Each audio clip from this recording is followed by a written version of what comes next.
Assalamualaikum warahmatullahi wabarakatuh. Hari ini Ibu akan bahas bab 2, masih lanjutan yang kemarin, yaitu tentang koordinat kartesius.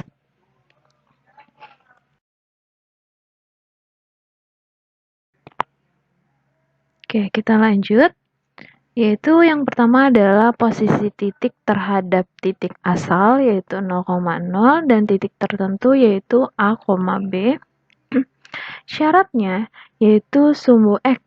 Sumbu X itu pasti dari kanan ke kiri, kalau sumbu Y itu dari atas ke bawah. Misalkan nih Ibu ada contoh. Kedudukan Cindy. Bagaimana kedudukan Cindy terhadap Budi?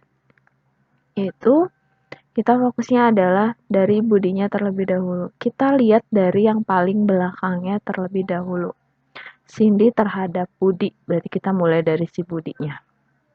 Dimana tadi yang sudah Ibu jelaskan, sumbu X itu dari kanan ke kiri, kalau sumbu Y itu dari atas ke bawah. Nah, kita fokusnya adalah dari yang mintanya, yaitu dari Cindy terhadap Budi. Kita mulai dari Budi. Budi ke Cindy itu dia arahnya ke sebelah kiri. Nah, berarti kita mulai dari sebelah kirinya terlebih dahulu.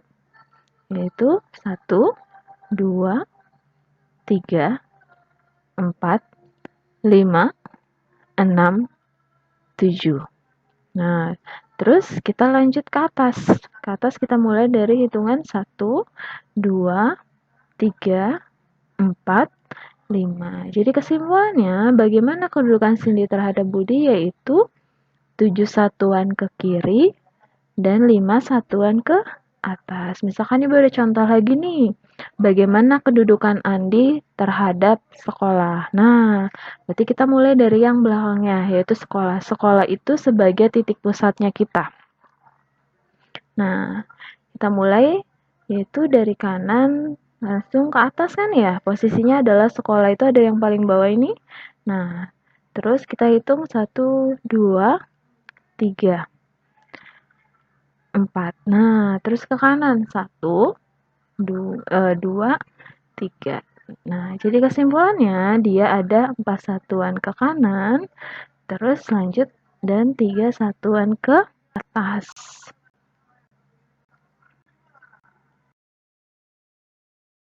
Next, Ibu ada contoh yang kedua, di mana di sini ada contohnya yaitu diketahui koordinat titik.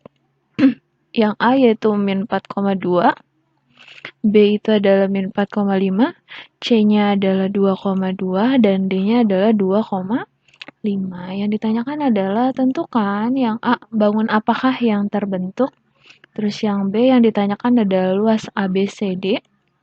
Yang C itu adalah keliling ABCD. Nah, kita tentukan adalah titiknya terlebih dahulu. Mintanya yaitu min 4,2. Ini sebagai titik A-nya. Dilanjut yang ini sebagai titik B. Dan yang ini sebagai titik C. Dan yang ini sebagai titik D. Nah, terus kita hubungkan nih bangunnya dari A ke C. Lanjut dari C ke D. Terus kita lanjut lagi dari D ke B. Dan yang terakhir itu adalah dari A ke B. Jadi kesimpulannya dia akan membentuk bangun apa sih? Nah, jadi bangun yang terbentuk itu adalah bangun persegi panjang. Terus untuk yang B, luas ABCD. Kita cari luasnya, kita hitung adalah kotak-kotaknya terlebih dahulu. Ada berapa kotak?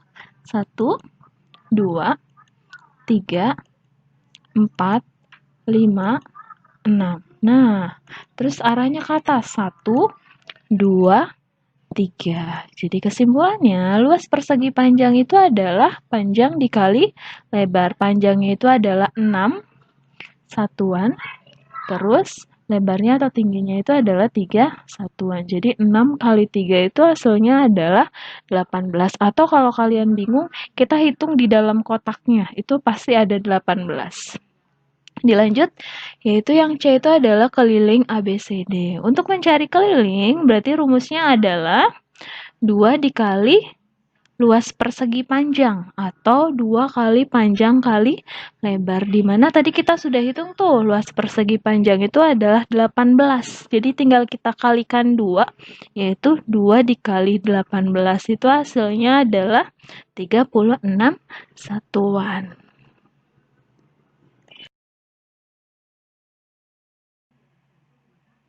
Oke, dilanjut. Materi berikutnya itu adalah posisi garis terhadap sumbu X dan sumbu Y.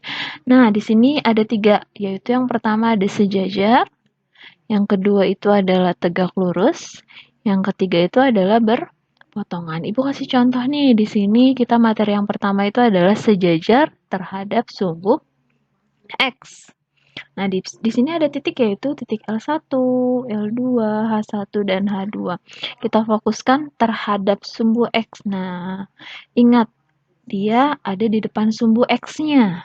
Sumbu X itu yang mana sih? Dari kanan ke kiri. Nah, berarti kita mulai yang di depannya. Jadi yang dimaksud sejajar itu contohnya seperti ini garisnya. Ya, itu sebagai L1-nya. Yang ini sebagai garis L2.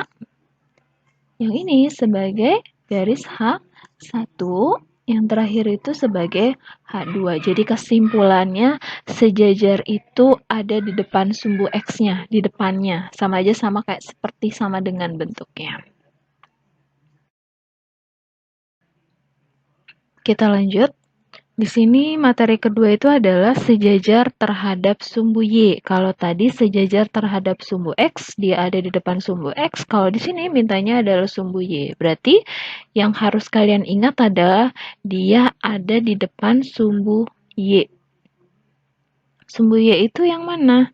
Dari atas ke bawah. Berarti yang ada di depannya nih, yaitu contohnya garis L1, garis K1, dan garis K2.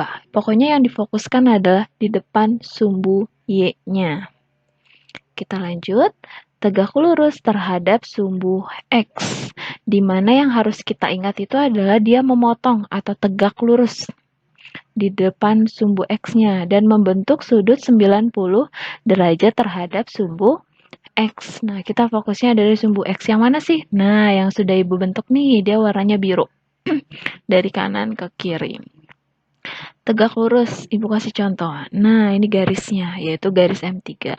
Dia membentuk sudut 90 derajat. Tuh. Terus dilanjut M2. Nah, dia memotong kan ya? Atau tegak lurus terhadap sumbu X. Yaitu yang terakhir, yaitu garisnya adalah M1. Ini sebagai tegak lurus terhadap sumbu X.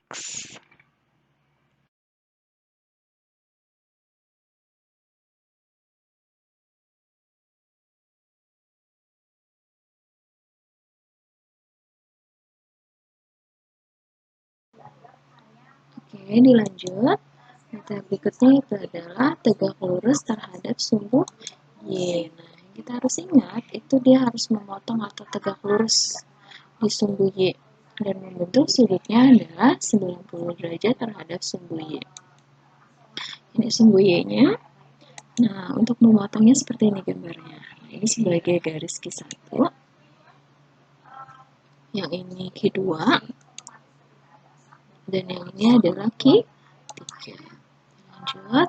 Gitu. Yang terakhir itu adalah berpotongan terhadap sumbu X dan sumbu Y. Berarti dia ada 2 garis yang harus kita potong terhadap sumbu Y dan sumbu X. Nah, ini gue ada titik, yaitu ini sebagai M1-nya, dan ini sebagai M2-nya. Kalau kita garis, bentuknya akan seperti ini ya. Dan ini juga sama. Nah, dia akan berpotongan nih. Yang berpotongan itu titiknya menjadi 2,1.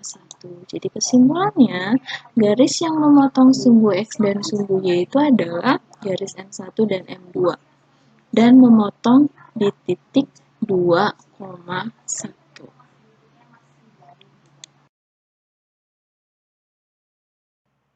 Dilanjut. Di sini Ibu ada contoh di mana bagaimana kedudukan garis K dalam koordinat kartesius. Nah, Garis K itu sejajar terhadap sumbu X. Sumbu X itu dari kanan ke kiri. Dilanjut, yang B-nya, garis K itu tegak lurus terhadap sumbu Y. Adakah garis lain yang sejajar terhadap sumbu X selain garis K? Yaitu tentu ada, yaitu garis G dan garis H. Yang terakhir, adakah garis yang berpotongan dari garis samping? Nah, di sini ada garis P, yaitu garis H. Nah, di sini dia titiknya terdapat min 5, min 4. Jadi kesimpulannya ada garis yang berpotongan, yaitu garis P dan garis H. Dan memotong di titik min 5, min 4.